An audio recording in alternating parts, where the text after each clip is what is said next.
as an economist, I know that when the government allocates a huge program like this, and if we pick winners and losers based on a political calculus, you make big mistakes and you can waste taxpayer money.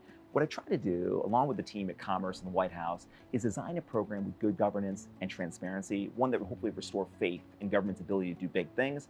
Ultimately, people can judge the results for themselves and make sure that we've done our job.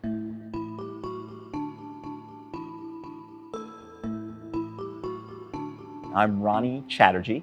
I'm a professor of business and public policy at Duke University.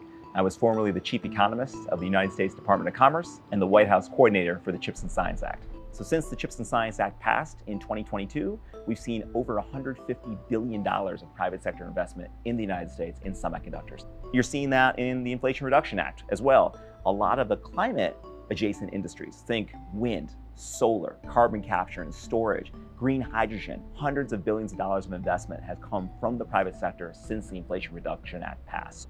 You're seeing a lot of investment in southern states like the ones I live in rural areas where there's lots of room for manufacturing. This is interesting to a lot of people because the political configuration that supports President Biden isn't necessarily being reflected in the places that are receiving the investments. But this wasn't a political bill at the end of the day. It was to grow the entire economy. So we're seeing these investments where you'd expect it. And I think that the White House and other supporters on Capitol Hill, these pieces of legislation, have done a lot to say, look, here's why these investments are coming here. We came together in Washington, and I should say, actually came together. The CHIPS and Science Act, which I worked on, was a bipartisan bill. The infrastructure law was bipartisan. So here you have Republicans and Democrats coming together to get something done, and they want to make sure people know about it. And so I think, regardless of how the election turns out, or even future administrations, there's a good bulwark of support across both parties for the investments in the CHIPS and Science Act. A lot of those investments are going all across the country, including to red states and red congressional districts. As I think you see the economic benefits from some of those investments starting to pay off, it might change the discussion even in future administrations where the party might be different.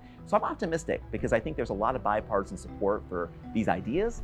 And the national security rationale that underlies a lot of industrial policy, that's really important both to Republicans and Democrats. So I'm hopeful, regardless of the political winds, that these policies are going to take hold and be effective.